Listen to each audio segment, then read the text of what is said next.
Kompas merilis survei terbaru elektabilitas bakal calon gubernur rujukan publik Jawa Tengah. Survei digelar pada 20 hingga 25 Juni dengan melibatkan 500 responden secara acak. Dalam survei Litbang Kompas, nama putra bungsu Presiden Jokowi, Kaisang Pangarep, punya elektabilitas tertinggi 7%. Dalam survei dengan model jawaban terbuka atau top of mind, di bawahnya ada nama Kapolda Jawa Tengah Ahmad Lutfi 6,8%, diikuti nama Wakil Gubernur Jawa Tengah Taci Yassin 3,2%.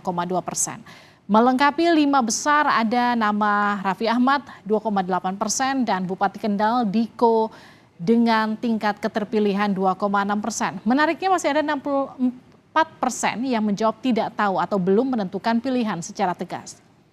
Litbang Kompas juga melakukan survei penilaian terhadap kinerja pemerintah daerah Jawa Tengah. Dari 15 indikator penilaian, kalau kita lihat upaya meningkatkan kesejahteraan petani dapat nilai yang paling rendah, hanya 64,4% responden yang memberi penilaian baik di bidang ini. Menanggapi persoalan Wadas juga jadi sorotan. Penilaian baik atas kasus Wadas juga dikisarkan sekitar 64%. Setali tiga uang, penilaian upaya mengatasi kemiskinan juga tak terlalu tinggi. Responden yang menilai kinerja Pemda Jateng baik di bidang ini hanya 67%. Meski waktu pendaftaran pilkada masih panjang, siapa yang bakal maju dan mampu mengatasi persoalan di Jawa Tengah kita akan bahas usai tayangan ini.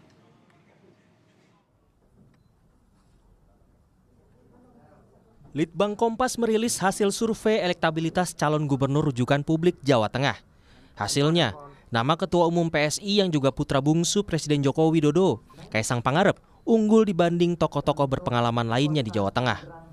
Responden Jawa Tengah ditanya dengan metode top of mind atau sosok calon gubernur yang terlintas di pikiran. Hasilnya Kaisang teratas dengan 7%, diikuti Kapolda Jateng Ahmad Lutfi 6,8%, ex-wakil gubernur Taci Yassin Maimun 3,2%, Bupati Kendal Diko Ganindito 2,6%. Sementara kader PDIP yang juga mantan wali kota Semarang Hendar Prihadi di urutan ke-6 dengan 2%. Peneliti senior Litbang Kompas, Toto Suryanintias menyebut ada Jokowi Effect atau pengaruh Jokowi di Jawa Tengah. Ini menyebabkan sebagian pemilih PDIP terpecah, tidak lagi mengacu ke kader Partai Banteng, tapi lebih mempertimbangkan calon yang diasosiasikan dekat dengan Jokowi. Atas persoalan siapa yang akan menjadi kandidat kuat di Pilkada Jawa Tengah akan lebih mudah, tinggal melihat nanti PDIP akan merekomendasi siapa yang menjadi calon gubernur. Tetapi karena ada faktor Jokowi efek, lalu kita harus berhitung karena Jokowi efek itu akan mengambil semua. Jadi tidak hanya dari PDIP, tetapi juga calon misalnya dari partai, misalnya poros yang lain mengajukan misalnya. Meski kader PDIP belum tentu tertinggi di survei, namun kekuatan politik PDIP tetap yang terbesar di Jawa Tengah. PDIP satu-satunya partai yang mampu mencalonkan sendiri kadernya menjadi cagup Jateng tanpa perlu berkoalisi dengan partai lain. PDIP memiliki 33 kursi di DPRD Jawa Tengah, diikuti Partai Kebangkitan Bangsa 20 kursi, Gerindra 17 kursi, Golkar 17 kursi, dan PKS 11 kursi. Menanggapi survei Litbang Kompas, Kaisang menyatakan akan melakukan evaluasi untuk menentukan apakah dia akan maju di Pilgub Jakarta atau Jawa Tengah. Kaisang mengisyaratkan akan menyampaikan keputusan politiknya pada 27 Agustus mendatang. Dan kami berterima kasih karena saya bisa melihat, oh ternyata angka saya ada di situ. Jadi itu akan menjadi bahan evaluasi buat tim kami, karena kan di Jawa Tengah kami tinggi, tapi di sini kami agak sedikit lebih rendah. Bukan sedikit, tapi memang sangat rendah. Jadi nanti kami akan melakukan evaluasi antara tim Jakarta dan tim Jawa Tengah. Oh, condongnya kemana?